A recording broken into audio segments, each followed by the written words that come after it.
Bom dia, gente. Vamos começar mais um café acadêmico da Ramalho Edições Acadêmicas nesse sábado. E hoje a gente vai viajar, hoje a gente vai além fronteira, vamos para a cidade do México, vamos para terras mexicanas, conversar com o nosso querido amigo Daniel Greco Pacheco. Vamos lá. Aguardando o Daniel. Agora acho que foi. Agora sim. Tudo bom, Daniel? Como é que você tá, Bem, rapaz? tudo tranquilo e você? Muito bem. Falando com Tá você, bem? melhor ainda. Que bom, rapaz, te ver. É, que bom. Nunca viajei tão rápido para um outro país assim, sabia? Foi rápido, né? É, Em questão de segundos, né?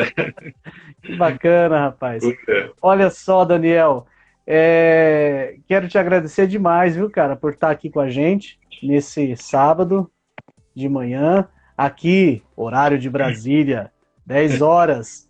Aí no México são quanto? São 8 horas? 8 horas da manhã, então 8 horas, 8 2 horas a menos horas. nesse momento, um pouquinho mais Certo. cedo. E eu Que que legal. agradeço muito, Jefferson, o convite, o carinho. Você sabe a estima que eu tenho por você, e para mim é um grande prazer para a gente conversar, e também uma honra e uma responsabilidade, né? Porque na semana passada foi nosso mestre, e hoje sou eu que estou aqui no lugar dele, então Ah, vai o ser mestre muito Pedro Paulo bom. Funari, e hoje sou eu, Com, então cer- com, também é uma com certeza, responsabilidade. com certeza será a altura, porque ele nos ensinou bastante e nos ensina até hoje, né? Aliás, não só ele e tantos outros que passaram e têm passado pela nossa vida, né, Daniel? É Vou verdade. mencionar um aqui, Fernando Londonho, que daqui a alguns dias também vai estar aqui na live comigo. Esse também eu logo vou mencionar ele nas minhas falas, com toda certeza, a importância que ele tem em tudo aqui para mim. Legal. Olha, quero aproveitar também, Daniel, aqui para agradecer quem está nos acompanhando, pedir para que fique com a gente até o final, até as 11 horas. Com certeza, você que está nos vendo vai gostar muito, porque vai ver como que a pesquisa do Daniel, além de ser uma pesquisa aprofundada, detalhada, é muito instigante, é um tema muito instigante, muito interessante, e que embora tenha a ver com o México, com o povo maia, com a história maia, em muitos aspectos é muito semelhante à nossa realidade, à nossa história aqui brasileira. Eu queria, Daniel, rapidinho só falar um pouquinho da iniciativa da editora. Esse café acadêmico é uma iniciativa nossa que tem sido realizada por razões óbvias nesse formato, né, online, e o nosso objetivo é que logo a gente possa fazer presencialmente, voltar a fazer presencialmente, com a marca da editora, divulgando nossas obras, nossos trabalhos, e boas leituras, não só da editora, mas de outras, né? O objetivo maior é esse, divulgar a boa literatura, boa leitura, bons autores. A gente está numa fase de lançamento da obra Princípios de Psicologia da Religião, do professor do Programa de Estudos Pós-Graduados da PUC, São Paulo, que é o Everton Maraldi, de Ciência da Religião, né? E lançamos há pouco menos de um mês, e quem tiver interesse na obra do professor Everton Maraldi, que já está chegando a quase todas as capitais e estados do país, é só acessar www.ramalhoedições.com.br, comprar pelo PagSeguro, ou então, se preferir, pelo WhatsApp 11 99313 6343. E a gente vai, de imediato, mandar o livro para chegar na tua casa, na tua mão. Então, muito obrigado mais uma vez para quem nos acompanha. Daniel, tem uma pergunta aqui de praxe que eu faço para todo mundo, né? A primeira, né? Claro. Eu acho que você já deve estar preparado para ela, né? Que é a seguinte, rapaz.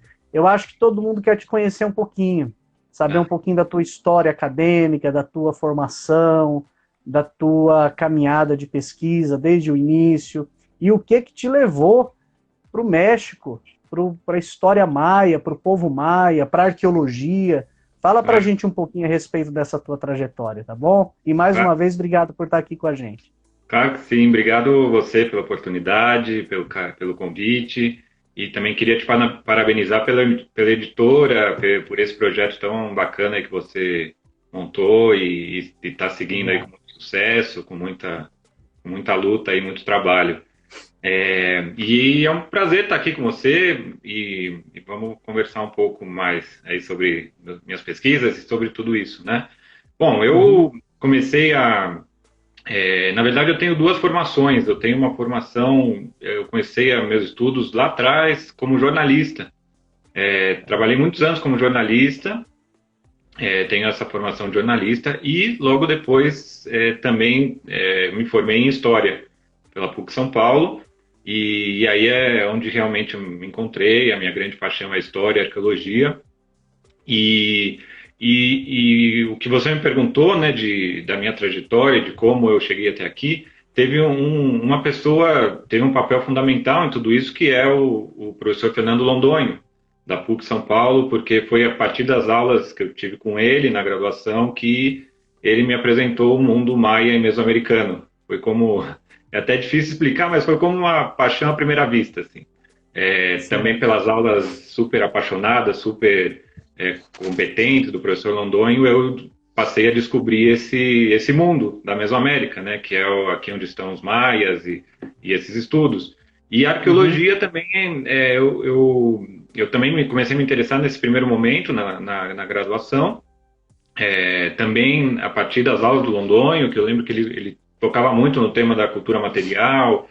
E claro, um dos primeiros elementos que me levaram também a me interessar pela cultura maia em um primeiro momento, a monumentalidade, a grande complexidade das cidades maias, dos sítios arqueológicos, né, que é uma coisa que chama muito atenção num primeiro momento, né.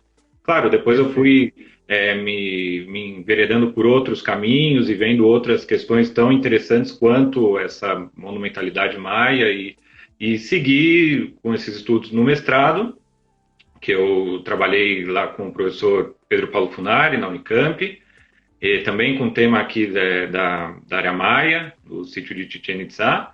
E agora, no doutorado, eu tive a oportunidade eu comecei fazendo um doutorado na UFMG, com o professor André Sarankin, e depois tive a oportunidade também de ser aprovado num processo seletivo aqui para a Escola Nacional de Antropologia e História, aqui do México. E então, faz 2 anos que eu vim para o México e estou aqui fazendo o meu doutorado e fazendo as minhas pesquisas, né, que meu trabalho de campo é aqui no México.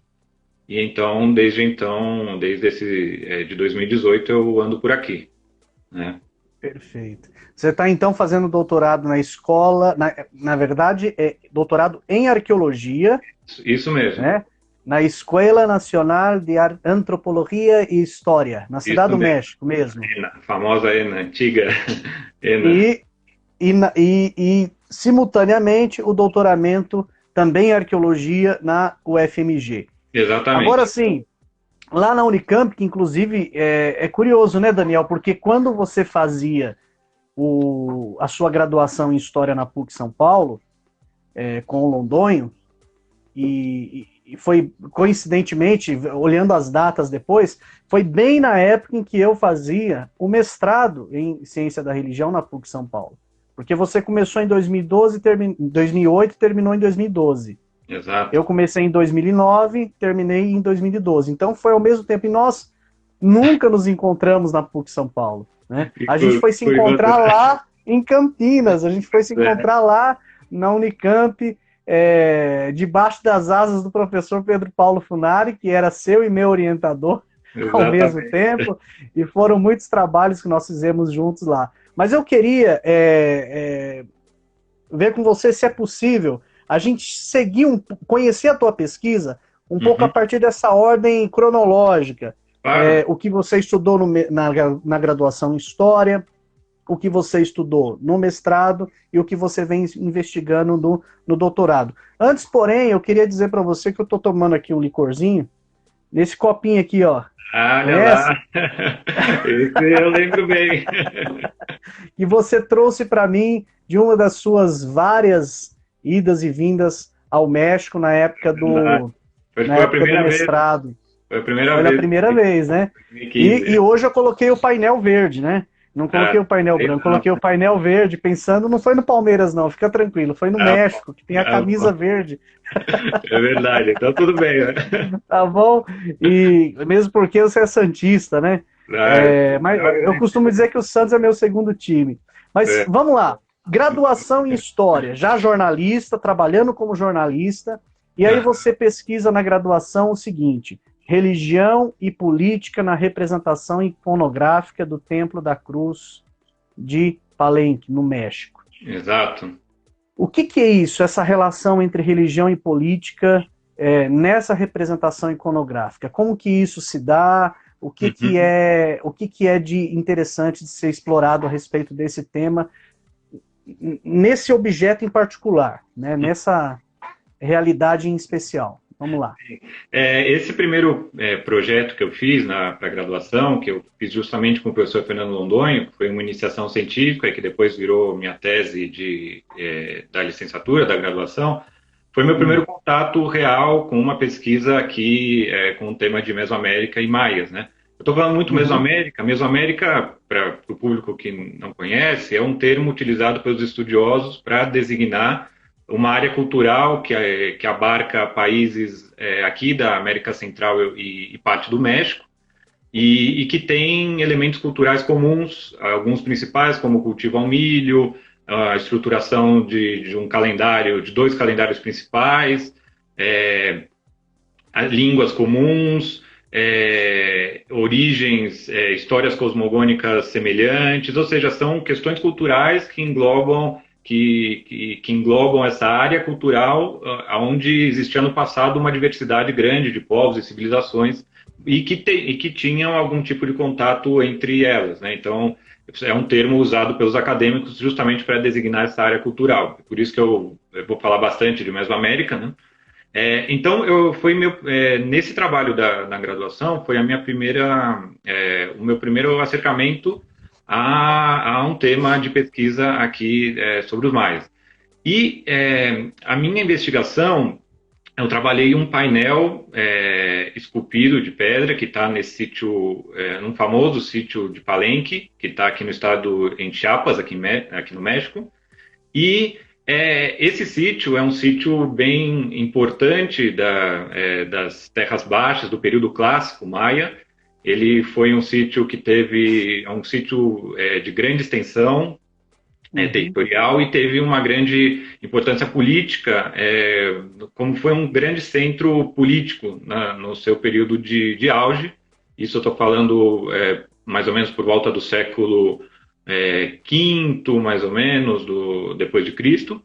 E, assim como outras cidades maias desse período, a gente tem em Palenque uma grande junção de um discurso político com questões religiosas, né? Então, nesse painel especificamente, ele traz imagens de governantes de Palenque naquele preciso momento. Aparece a figura de 2 governantes principais, o Pacal, que foi o grande governante dessa cidade, e o seu filho, Cambalan. É um painel que ele foi construído justamente como uma forma de um discurso político, de uma propaganda política, de uma justificação política, para enaltecer os feitos desses governantes e conectar esses governantes a uma história mitológica, podemos assim dizer, uma história primordial da cidade de Palenque com os seres, que normalmente a gente chama de divindades, né? Mas são seres desse universo da cultura maia, mítico, né? Mítico, né? Que são os seres fundacionais, são os como que ancestrais fundacionais da cidade de Palenque. Então, esse painel ele ilustra bem essa junção entre esse discurso político e questões religiosas do início da vida, de como os habitantes e a elite de Palenque criou todo um discurso da origem deles, da origem da cidade, da origem mitológica da cidade, né? Então, é muito interessante esse painel porque a partir desses elementos iconográficos das figuras, dos personagens que estão presentes nessa escultura, a gente consegue ter uma leitura e fazer uma interpretação de como ele foi utilizado com esses fins políticos, né? E toda uma narrativa também nesse painel. E outra questão interessante dele é que, assim como em muitas cidades, nas cidades maias do período clássico, há uma grande quantidade também de textos, não é? Então a gente tem a escrita maia antiga, que são os hieroglifos, que também hoje, depois de muitos estudos epigráficos, a gente já tem um grande entendimento de toda essa escrita, de toda essa narrativa, de toda essa estrutura de escrita que os maias antigos se utilizavam, né? Então, esse projeto foi mais ou menos por aí. Eu fiz uma análise principal dos elementos, a partir também dessas questões da iconografia, né, trazidas pelo historiador da arte Panofsky. Então, foi uma aproximação a esse painel, né, a esse monumento. Perfeito. Nós temos um colega aqui que está sempre com a gente, o Márcio. Ele está perguntando de qual época aproximadamente. Você falou quinto século, mais ou menos, da nossa era, né? Depois de Cristo, né? E assim, isso coincide bastante também com um pouco da época que eu estudei, só que lá na Antiguidade Romana, Antiguidade Tardia, que foi quarto, quinto século. Interessante, você vê como que simultaneamente as coisas vão acontecendo. E outro detalhe importante, né? Religião e política, isso que me chamou muita atenção. Mais uma vez, juntas, articulando, construindo, né, identidades, construindo toda uma dinâmica e dinamizando, né, esses processos históricos. Temos aqui algumas pessoas especiais participando da live, assistindo. Se você quiser, fique à vontade para mandar um abraço, Daniel. Seus pais estão aqui, estão só aqui prestigiando, acompanhando. Beijão para eles. Quer mandar um abraço para eles? Um beijo grande para meus pais aí, sempre saudade. Família toda e amigos, né? Como eu costumo dizer, tem seguidores da editora e seguidores seus, mais seguidores seus, inclusive, né? Pessoas que te acompanham, que te conhecem, sabem do teu valor, do valor que você tem, não só como estudioso, como pesquisador, mas como pessoa. Isso é maravilhoso e para mim é um privilégio poder desfrutar da tua amizade, Daniel. Olha só, seguindo, vamos lá, você está amadurecendo na pesquisa. Aí na sequência você vai para a Unicamp, vai estudar o seu mestrado, vai fazer o seu mestrado em História, sob orientação do professor Pedro Paulo Funari. E você está ali envolvido, inserido na linha de pesquisa de História da Arte, mas ao mesmo tempo com todo um referencial teórico, um instrumental teórico proveniente da arqueologia, né? Como você conseguiu articular, desenvolver esse diálogo entre as duas coisas nesse trabalho que tem um título lindo, maravilhoso, que é Peças que se movem, narrativas que se criam. E aí você estudou a história da oferenda da plataforma das águias e jaguares no México. Explica para a gente como que se deu esse diálogo epistemológico, teórico, entre pelo menos essas duas áreas que teriam sido carro-chefe na sua pesquisa, na sua investigação, que são a história da arte e a arqueologia. E, claro, qual é a identidade teórica, quais são os teóricos, as perspectivas teóricas com as quais você mais dialoga. E, claro, aproveita para explorar a respeito do tema em si, do trabalho, dos resultados. A gente quer te ouvir. Vamos lá. Claro que sim. Essa investigação de mestrado, que foi em História da Arte, foi uma oportunidade muito interessante, porque foi uma linha de pesquisa que recém estava sendo aberta na Unicamp de História da Arte, arte não europeia. Então, esse arte não europeia englobava, por exemplo, as artes africanas, andinas e mesoamericanas. Então, isso foi a princípios de 2014 e contou com uma grande participação da professora Cláudia Matos Valadão, que conseguiu estabelecer um convênio importantíssimo com o Instituto Getty de Los Angeles, justamente para financiar essa linha de pesquisa, então possibilitou esse trabalho, né? Na minha pesquisa, especificamente, eu trabalhei justamente com algumas questões interessantes, né? A primeira delas com a história dos objetos, com a circulação de objetos, ou seja, tentando mapear como um objeto, como um artefato, ele tem como se fosse uma espécie de uma vida dos objetos e toda a trajetória que envolve a produção, primeiro a manufatura, primeiro a recoleção do material que ele vai ser produzido, toda a manufatura e depois tentar traçar todos os caminhos percorridos por esses materiais ao longo dos anos, né? E a partir desse mapeamento, o interessante é ir identificando todas as histórias e todas as questões que vão sendo criadas e vão sendo forjadas a partir dessa circulação. Então, foi um pouco o que eu tentei fazer com um conjunto de objetos escavados no século XIX por um casal de exploradores chamados Auguste Le Plongeon e Alice Le Plongeon, que eram...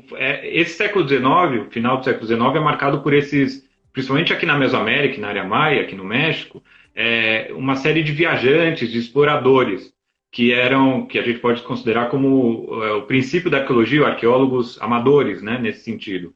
E esse casal empreendeu uma série de escavações no famoso sítio de Chichén Itzá, que é um sítio, um dos mais famosos aqui do México. Hoje é uma das 7 maravilhas do mundo moderno, está próximo ao balneário de Cancún, é muito famoso aqui, muito visitado.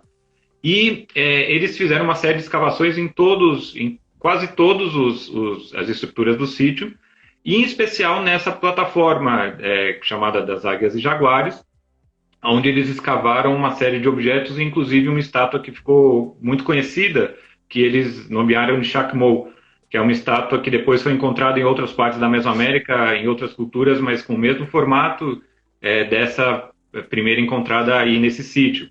Então, o que eu fiz na minha pesquisa foi tentar recuperar todo o contexto arqueológico desses objetos escavados por esse casal, nesse momento do século XIX, e mapear onde foram, qual a circulação que teve esses objetos depois, ao longo dos anos. Ou seja, com isso eu consegui descobrir que parte deles foi para o Museu Nacional de Antropologia aqui do México. Haviam partes também no Museu de Antropologia da cidade de Mérida, em Yucatán. Outros foram para Nova York, para o Museu de História Natural, para o Museu Peabody, em Boston. Ou seja, eu pude como que resgatar toda essa rede que foi criada a partir dessa primeira escavação e dessa exploração por esse casal. E eu fiz isso também dialogando muito com a história, porque eu também investiguei e fiz uso de documentos de arquivo, de cartas, de anotações, de diários que esses exploradores produziram, né, durante as pesquisas. E então a minha pesquisa ela foi bem interdisciplinar e foi bem com vários elementos distintos, até metodológicos e de fontes distintas, para poder construir toda essa narrativa e recuperar toda essa narrativa, essas histórias por trás desses objetos, né?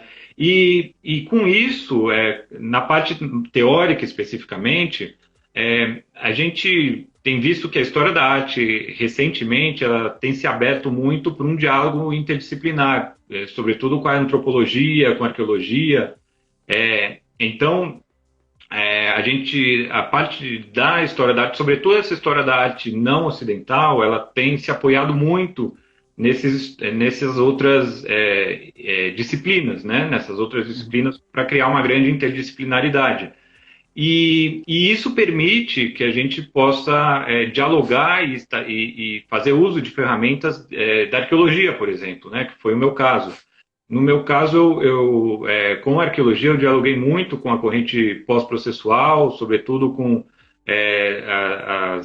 as investigações e as proposições do arqueólogo Ian Hodder, e também na parte da antropologia, numa corrente, em questões de antropólogos que têm discutido justamente essa vida dos objetos, essa circulação dos objetos. Isso me apoiou muito na minha investigação com esses referenciais teóricos dessas duas disciplinas. E, em especial, desse conceito do que significa um objeto que circula, ou seja, o que implica para a história, para a cultura, uma circulação do objeto, o que se pode mapear, o que se pode capturar desses movimentos, desses itinerários, para um entendimento da sociedade de uma maneira mais ampla, né? Então, essas duas questões teóricas permearam esse meu trabalho de mestrado, e aí eu pude, a partir desse diálogo, poder fazer uso dessas ferramentas teóricas para chegar e construir toda essa investigação, né? Que bom, que maravilha. E o seu trabalho tá disponível para acesso? O trabalho de mestrado na biblioteca virtual da Unicamp, caso alguém queira consultar, conhecer de perto, né, Daniel? Isso, no depositório de tese da Unicamp, é só procurar na internet e digitar ou o seu nome ou o título, né? Ou o título, ele aparece, aí pode Maravilha. ser dado na íntegra aí. Eu recomendo peças que se movem, narrativas que se criam. Por falar em narrativas que se criam, queria voltar um pouquinho para uma menção que você fez no início, porque nesse intervalo entre a conclusão do mestrado e o seu ingresso no doutoramento, tanto o doutoramento na UFMG como o doutoramento aí no México, você trabalha e tem uma participação magnífica numa obra que foi publicada no ano passado sobre o Popol Vuh, né? E eu gostaria que você falasse um pouquinho a respeito dessa sua participação e um pouquinho desse livro, que ficou, diga-se de passagem, lindo, ficou lindo demais esse livro, né? Pela editora Ubo, se eu não me engano, né? E falar o que é o Popol Vuh, o que é essa narrativa cosmogônica, maia.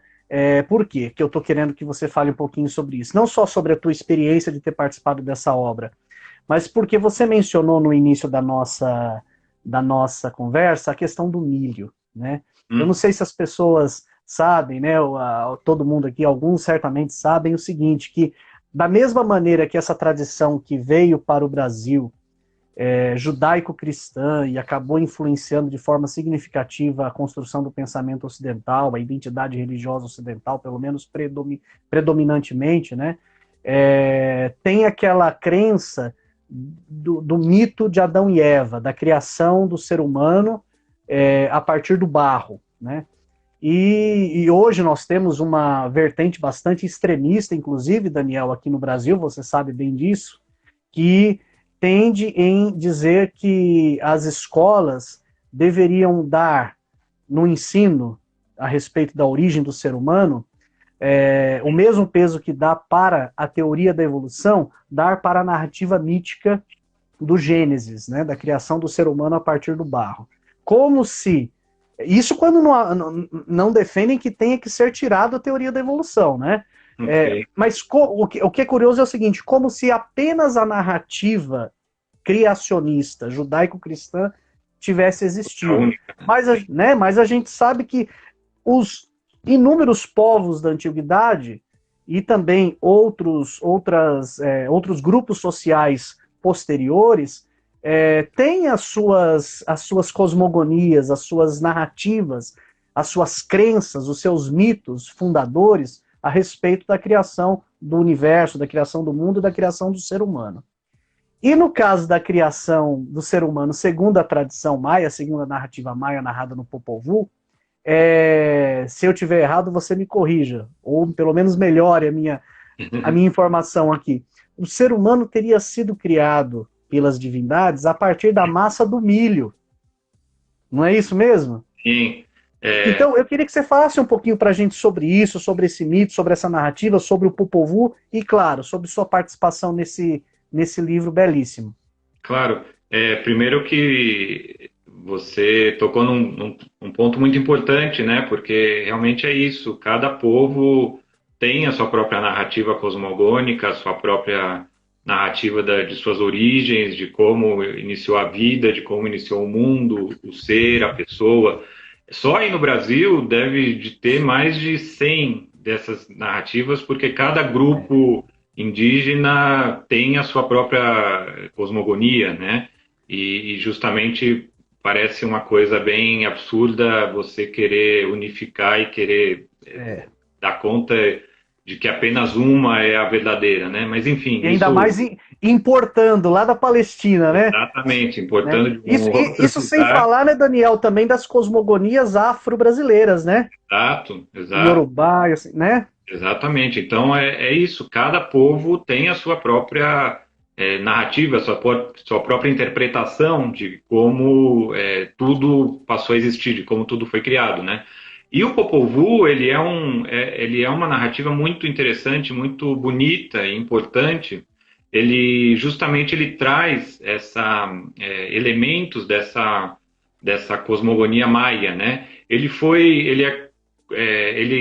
é chamado de Livro do Conselho e ele foi encontrado. É um texto que hoje os estudiosos têm uma percepção de que provavelmente foi composto por diversos textos unidos e reunidos num mesmo manuscrito.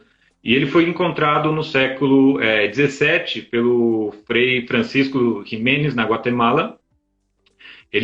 Na Guatemala ele tem uma grande importância, tanto que em 1972 ele foi eleito, foi condecorado como livro nacional da Guatemala. E é um livro que ele traz duas questões principais, que é a narrativa da criação do mundo maia, sob o ponto de vista dos quichês, que é o grupo étnico que trata e que teria escrito o Popol Vuh, né? Porque a outra questão tratada no Popol Vuh, além da cosmogonia maia, é a história dos quichês, não? Que é um povo... porque quando a gente fala maias também, é uma questão bem... que há que se salientar que são como... não é não é, os maias não são homogêneos, né? Porque a gente tem 31 grupos maias, 31 línguas maias sob um tronco comum, mas que tem suas particularidades, suas diferenças, né? Quiché é uma delas, É então. uma delas, que habita a parte ali das terras altas da Guatemala e seguem aí e tem uma grande população atual na Guatemala são dos quichês, né? Então, o Popol Vuh ele traz a narrativa desse povo quichê e justamente também porque acreditas que ele tenha sido escrito por volta do século XVI, que era um momento, que aí a gente, regressando nesse momento, era um momento do domínio colonial na Guatemala, né? E onde as elites quichês estavam buscando uma reafirmação, buscando direitos políticos, então acredita-se que o Popol Vuh tenha sido escrito nesse contexto, né? Mas a primeira parte do Popol Vuh, que você mencionou, que ela trata essa narrativa sobre como é a origem do mundo e essa explicação de como é a origem do mundo segundo os maias quichês. E é uma narrativa muito bonita, porque fala que no início não havia nada, não havia matéria, havia um vazio absoluto, e a partir da palavra, a palavra das entidades criadoras do mundo começa a permitir a formação de tudo, do mundo, do universo, dos seres, da matéria, né? Então, essa narrativa ela trata as diferentes etapas e as diferentes idades da criação da humanidade, né? Então, para chegar na humanidade atual, que é a humanidade feita a partir da massa do milho, houve outras criações que não deram certo, os homens de madeira e os homens de barro. Isso, é verdade. Criados por essas entidades e que acabaram, por diferentes razões, não tinha certo. Mobilidade, não tinha... Não é? O primeiro não tinha sentimentos, não interagia com esses seres, não davam o retorno que eles queriam, que é a adoração e o contato com eles. Então, até que se chega na criação feita a partir da massa do milho, né? E a gente tem o milho como esse elemento fundamental para o povo maia, né? Um milho que é um elemento importantíssimo aqui na Mesoamérica, por conta também da domesticação e do cultivo do milho que inicia-se aqui na Mesoamérica, no período pré-clássico. E então o milho ele tem toda essa importância, não só de ter sido o principal alimento durante séculos, e até hoje o milho é importantíssimo aqui na dieta do México e da América Central, mas ele perpassa essa questão da alimentação e ele chega a uma questão cultural, uma questão até do próprio ontológica do ser mesoamericano, do ser maia, principalmente do ser maia, está composto pelo milho, né? Bacana. Então, os maias são chamados de os homens do milho, né? Então, o Popol Vuh, ele traz toda essa saga da criação da humanidade, e também ela é contada a partir da história de dois heróis gêmeos, Xbalanque e Hunahpu, que eles embarcam numa jornada ao inframundo, ao mundo de Xibalbá, que são governados por senhores da noite, para vingar a morte de seus pais, por esses mesmos governantes. Então, eles eram dois heróis que jogavam o jogo de bola, muito comum aqui na Mesoamérica, também um elemento cultural comum, e eles descem para esse inframundo justamente para embarcar numa viagem para vingar os seus pais que haviam sido assassinados por esses senhores do inframundo. E o bonito nessa narrativa é que ao final da jornada deles, nesse outro espaço, eles derrotam os senhores do inframundo e se convertem no Sol e na Lua. Então também a maneira entendida e explicada pelos maias quichés para explicar a formação desses dois astros, né? Uhum. É uma narrativa muito bonita e foi uma edição... É uma cosmogonia, né, então, né? Não é apenas a... Exatamente, né? Da criação não só da humanidade, mas também humano, do universo e dos elementos que permeiam, que rodeiam a vida humana, né? E foi uma edição muito bonita, feita uma tradução da obra do estudioso guatemalteco Adrian Recinos, e feita pela Joseli Viana Batista, lançada pela Ubu Editora, e que eu tive a oportunidade de participar com um texto, com um capítulo, onde eu falo também da questão política por trás do Popol Vuh, da importância do Popol Vuh como uma questão política também, não só naquele momento, como eu mencionei agora, né, para os maias quichés, mas também do Popol Vuh como um elemento político atual, né, de escutar essas outras narrativas, de escutar esse outro, essa alteridade, os povos indígenas daquele continente americano, escutar suas cosmogonias, suas estruturas de pensamento, sua maneira de atuar, enfim, um momento tão complicado aqui para os povos indígenas nesse contexto atual aqui no continente americano, que a gente vê cada vez mais, principalmente no Brasil, a limitação de direitos, os abusos praticados por governos, por governantes em relação aos povos indígenas. Então, obras como essa são importantes, na minha opinião, nesse sentido, né, de reafirmar a importância e a questão fundamental desses grupos originários do continente americano nesse contexto atual, né? Muito bom.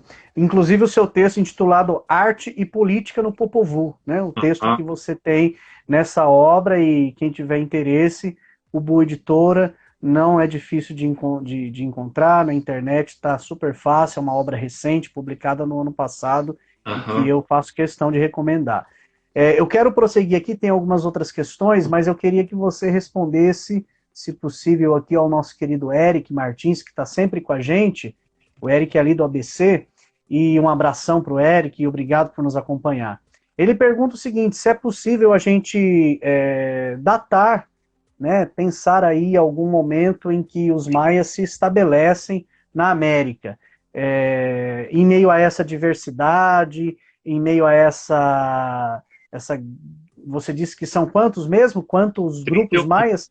31. Então, 31. Então, assim, é possível a gente datar, Daniel, algum momento específico de que o povo maia existe a partir de tal momento no continente americano e, em especial, lógico, na América Central? Sim, hoje em dia, cada vez mais os estudos vêm apontando uma antiguidade cada vez mais maior dos povos, tanto mesoamericanos quanto maias, né? Hoje, aproximadamente, se tem uma ideia a partir de estudos arqueológicos, né, de constantes estudos em toda a área maia, de que aproximadamente teria havido a formação dos primeiros grupos por volta de mais ou menos 2000 antes de Cristo.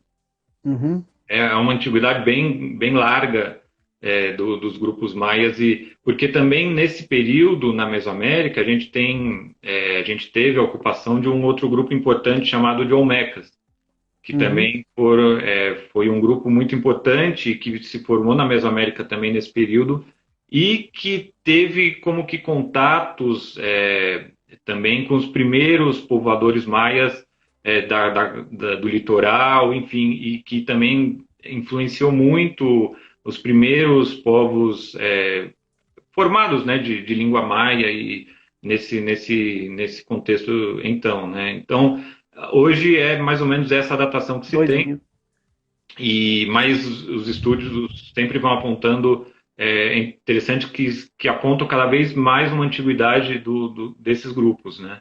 Uhum. Ó, tem mais perguntas aqui, Daniel. O pessoal tá gostando e tá perguntando. Ó, aqui acho que é Luiz, eu tô sem óculos, Lusitano Barreto, obrigado, meu querido, obrigado por participar com a gente.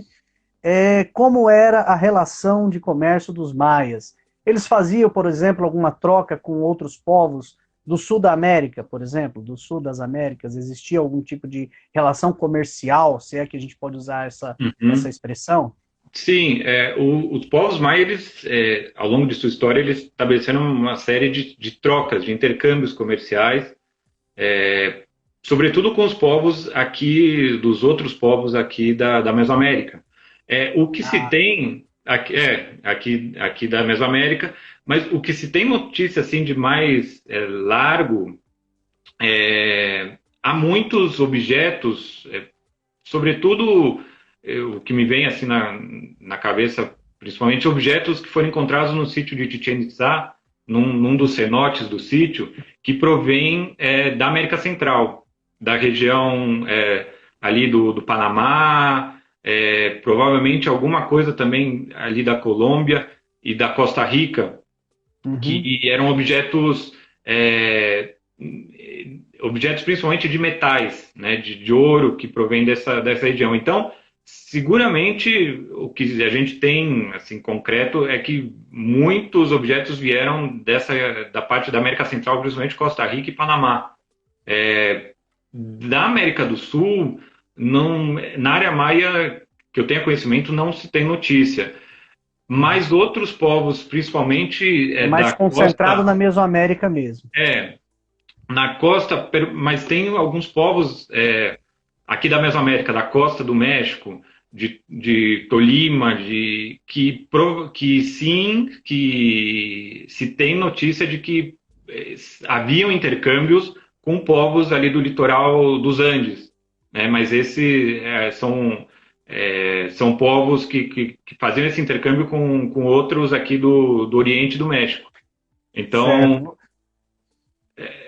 dos maias, o que a gente sabe de concreto é que com outros povos da América Central, sim, do Caribe, América Central, porque os maias também eles tinham um grande conhecimento da navegação. Então a gente tem indícios de que eles navegavam por toda a costa de Yucatán e também a costa da Guatemala e chegavam até o Caribe, até as ilhas do Caribe e a toda essa região da América Central, né?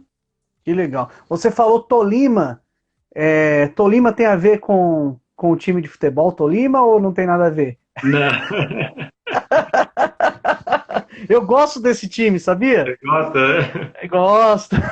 Ô, Daniel, vamos, a gente já está caminhando para o final, rapaz. Falta pouquinho, 10 minutos, 13 minutos para terminar. Eu queria que você falasse um pouquinho para a gente também do andamento da sua pesquisa de doutorado, como que tá, como que ela está delimitada, o que que você já tem já de descoberto, o que que ainda tem para ser explorado, enfim, faz uma síntese aí geral da sua pesquisa para gente, da sua pesquisa Claro. de doutorado. A minha pesquisa de doutorado, eu resolvi mudar um pouco de tema. Claro, eu segui trabalhando com os maias, mas eu decidi abrir a minha pesquisa de doutorado também por um diálogo com os maias contemporâneos e com uma questão política das comunidades indígenas atuais. Tá. Porque foi um momento também que eu estava bem influenciado pelos problemas e pelos abusos do Estado brasileiro em relação às comunidades indígenas e resolvi. E isso me tocou muito. Uma Então, motivação bastante uma motivação particular, grande, né? de eu tentar contribuir de alguma maneira, e a maneira que eu encontrei foi através da academia, né, que é o Uhum. meu campo de atuação, para, de alguma forma, tentar estabelecer uma resistência em relação a esses abusos, né? Então, eu abri minha pesquisa para um diálogo com, Muito bom. com os grupos maias contemporâneos. E agora, atualmente, eu estou trabalhando com objetos envoltos em tecido, com o conceito de envoltura, e com esses objetos no passado, porque era muito comum entre os maias do passado, muitos objetos importantes envoltos em tecido. E uma tradição que segue sendo utilizada pelos maias contemporâneos, né? E a questão do tecido, ele perpassa a importância que ele tem para a nossa sociedade ocidental, porque o tecido, para os maias, primeiro que ele tem uma função de mostrar todo o universo cósmico, cosmogônico, a cultura, a ontologia maia é traduzida a partir do bordado. E também o tecido, nesse caso que eu estou estudando, ele é um objeto importante, um elemento importante de um contato com esse outro espaço, esse espaço, que eu posso dizer, um outro espaço ontológico, que é um espaço composto por esses seres não tangíveis, seres como ancestrais, como divindades, que os mais, como eu falei do Popol Vuh, esse inframundo, esse mundo habitado por esses outros seres. Então, a minha pesquisa ela vai nesse sentido. E eu tenho trabalhado muito com uma ferramenta na arqueologia chamada etnoarqueologia, que provém da etnografia, que são trabalhos de campo com comunidades contemporâneas que tenham relação com os objetos arqueológicos do passado, né, em questão, e que tenham alguma conexão com esses objetos. Então, na minha pesquisa, eu tenho feito trabalhos de campo, também etnográficos, em algumas partes aqui do México, justamente para conhecer como eles trabalham com o tecido e como o tecido tem a importância para esses grupos, e justamente para levar essas teorias, esses conceitos de que é o tecido, de que são esses tecidos para esses grupos contemporâneos, para trabalhar com os meus objetos arqueológicos. Então, e com isso eu sigo uma linha teórica da arqueologia, que é uma arqueologia ontológica. Ontologia é um termo da filosofia, que aparece já lá com Platão e Aristóteles, que significa, a grosso modo, o estudo dos seres e das coisas tais quais como são. Né?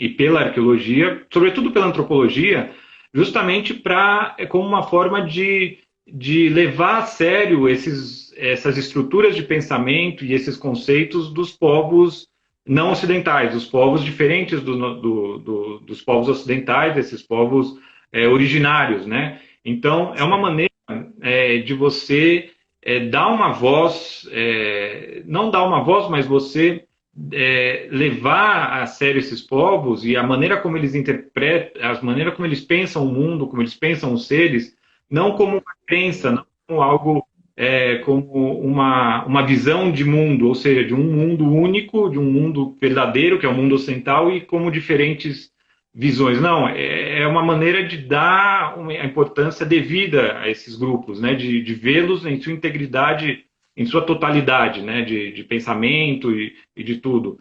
Então, na minha pesquisa, eu tenho trabalhado com esse aporte teórico da arqueologia ontológica, justamente para investigar essa ontologia, esses seres e essa formação, essa noção de ser, de pessoa, no passado, né, a partir do uso do tecido. Porque, pelo que as minhas investigações apontam, o tecido ele tem essa função de fazer essa ponte entre esses dois espaços, né, o espaço ordinário e o espaço virtual, esse espaço onde estão os ancestrais, onde estão esses seres não tangíveis. E uma das minhas investigações de campo no México, que eu realizei em 2018, foi muito interessante porque eu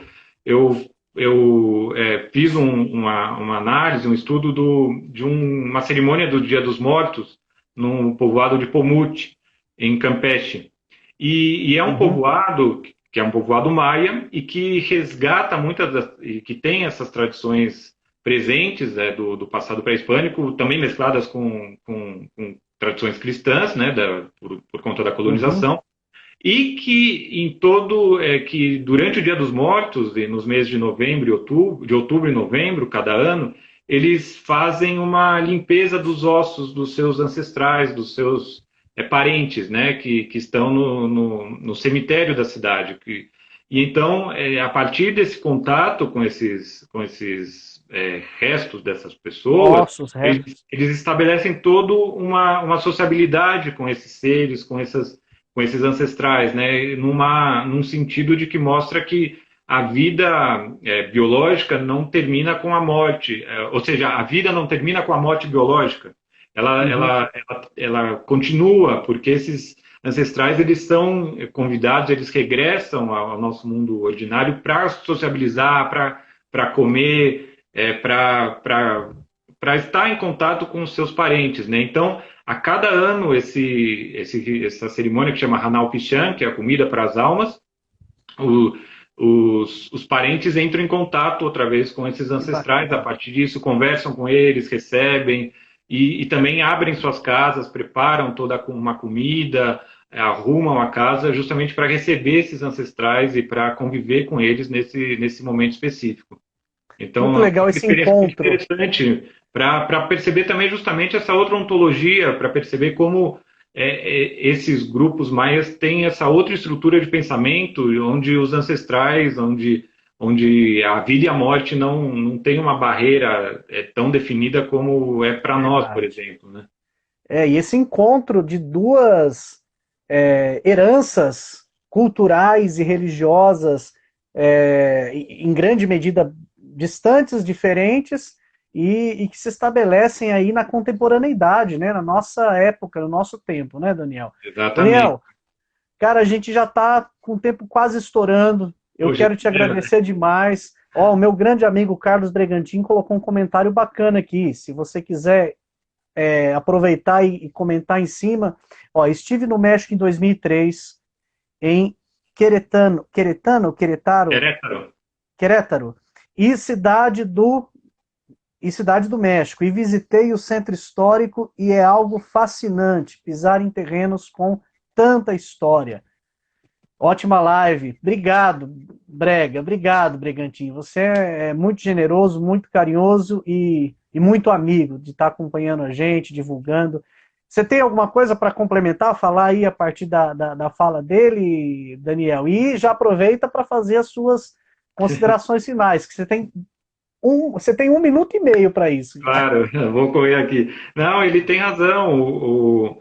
Claro que cada país tem a sua particularidade, tem suas atrações, mas aqui o México ele tem essa característica de reunir no mesmo território uma grande quantidade de povos e de civilizações milenares e de uma grande tradição cultural e impressiona muito como eram essas civilizações, essas cidades, essa arqueologia aqui, ela impressiona muito nesse sentido, né, por essa monumentalidade. Porque é algo que chama muito nossa atenção e isso, né? claro que por detrás disso também tem toda uma complexidade social e uma importância desses grupos, né? E o México ele tem também essa junção entre o passado pré-hispânico e o passado colonial, entre a partir da conquista, né? Da invasão europeia, mas que criou também uma cultura a partir desse contato, né? Entre entre esses dois povos e essas duas ontologias distintas, né? Então, realmente é uma coisa bem muito importante, muito bacana de conhecer, de ter esse contato, né? Que bom. E eu agradeço muito, né, essa participação.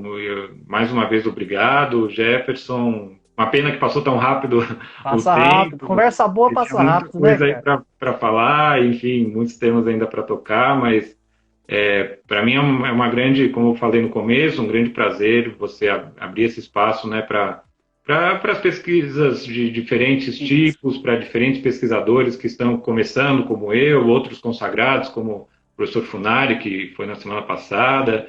Então, é um espaço bem democrático e uma conversa muito gostosa com você. Eu te parabenizo e te desejo muita sorte, tanto no seu futuro aí profissional, super competente como professor, já doutor, e também na sua editora aí, que cada vez mais vai voando e conseguindo... É isso que eu ia te falar. Trata de fazer essa tese para a gente publicar aqui no Brasil, hein, rapaz? Será um grande prazer, hein? Tá obrigado, bom? Hein? Já fica aí. Olha só, quero também, Daniel, agradecer demais, desejar a você todo sucesso aí no México, na sua pesquisa, na sua estada aí nesse período, que você possa aproveitar o máximo, né? O máximo possível, né? Recentemente teve um terremoto aí, eu te falei, olha, terremoto é coisa complicada, mas é um bom sinal, porque quando eu estive na Itália fazendo minha pesquisa de doutorado lá, eu tive a experiência de um terremoto, e aí deu sorte. Mas assim, tome cuidado, rapaz. Além, né? Para mim, deu sorte igual deu para você. Eu faço uma pesquisa, se puder fazer um pouquinho como foi a sua, eu já estou contente. Para com isso. E assim, obrigado mais uma vez. Quero pedir para o pessoal que está nos acompanhando, se puder, compartilhar essa live maravilhosa com o Daniel. Até o fim da tarde aí, ou amanhã, a gente tem ela também disponível no YouTube da editora e no Facebook, né? E tem uma amiga nossa, Ananda, que o Brega nos indicou, que é uma pessoa maravilhosa, generosa, tem nos ajudado com a edição do vídeo para colocar nas outras redes. Ananda, obrigado. Quero expressar aqui também um agradecimento à Cris Araújo, que nos ajuda também com a imagem de divulgação, todo comecinho de semana, ela coloca lá para a gente a foto do novo convidado. E assim, mais uma vez, Daniel, brigadão, viu? Brigadão, tudo de bom, sucesso, obrigado a quem nos acompanhou até aqui, e semana que vem tem mais. Semana que vem é com o Vitor Menezes, nosso querido amigo lá da Unicamp, que vai falar a respeito do cenário histórico na série Harry Potter, que é um dos livros que a editora vai lançar daqui a alguns meses. Daniel, 10 segundos, abraço, obrigado. Bom fim de semana para você e para todo mundo que nos acompanhou. Valeu, gente.